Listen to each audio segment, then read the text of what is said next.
अचानक ये रोक लगा दी गई, क्या है पूरा प्रकरण आपसे जानना चाहेंगे।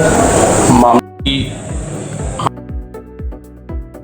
घोषित हो गई थी और नए एल्डर कमेटी के चेयरमैन और उनकी टीम की भी घोषणा हो गई थी, परंतु बार के कुछ वरिष्ठ अधिवक्ताओं के द्वारा बार काउंसिल में प्रार्थना पत्र देकर उन नामों पर आपत्ति दर्ज कराई गई थी, जिनके संबंध में बार काउंसिल के चेयरमैन के द्वारा एक आदेश भेजा गया था कि इनके चेयरमैन की नियुक्ति को हटाते हुए इनको कोई नई एल्डर कमेटी गठित की जाए, उसके उपरांत चुनाव कराया जाए, जिस कारण नई एल्डर कमेटी के गठन घोषणा कर दी गई है। और इसी संदर्भ में माननीय उच्च न्यायालय का एक आदेश आया है कि भारत के समस्त बार में 30% महिलाओं को आरक्षण देने का, उसी के संदर्भ में इलाहाबाद उच्च न्यायालय के द्वारा एक जानकारी मांगी गई थी बार से कि इस आरक्षण के संबंध में इस आदेश में आप लोगों के द्वारा क्या किया गया।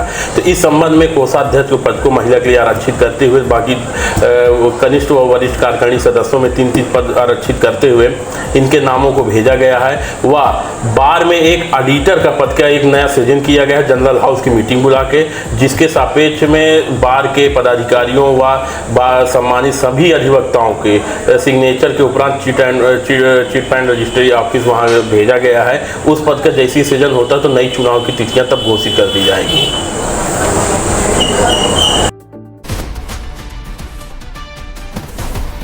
मॉडल डिस्ट्रिक्ट बार ने 30% सीटें महिलाओं के लिए आरक्षित की हैं। इस फैसले से महिलाओं जो महिला अधिवक्ता है उन पर क्या असर पड़ने वाला है और आप क्या सोचते हैं? जी, ये बहुत अच्छा मतलब एक महिलाओं को सशक्त बनाने का एक माध्यम है। दूसरी बात हमारे मतलब पहली बार हमारे यहाँ बार में लागू हो रहा है, तो इससे महिलाओं को आगे बढ़ने का अवसर भी मिलेगा। दूसरी बात, महिलाएं जो अभी तक संकोच करती थी या आगे बढ़ने में मतलब यहाँ पे उनकी संख्या कम होती थी, अब वो ज़्यादा से ज़्यादा आगे बढ़ेगी और उससे महिलाएं आगे आती रहेंगी और अपने अधिकारों के लिए जागरूक होंगी।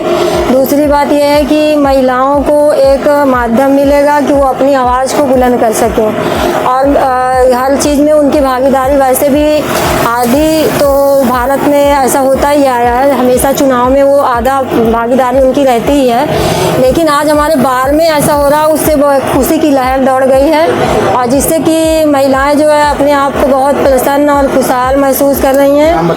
जी, मेरा नाम जयललिता त्रिपाठी है।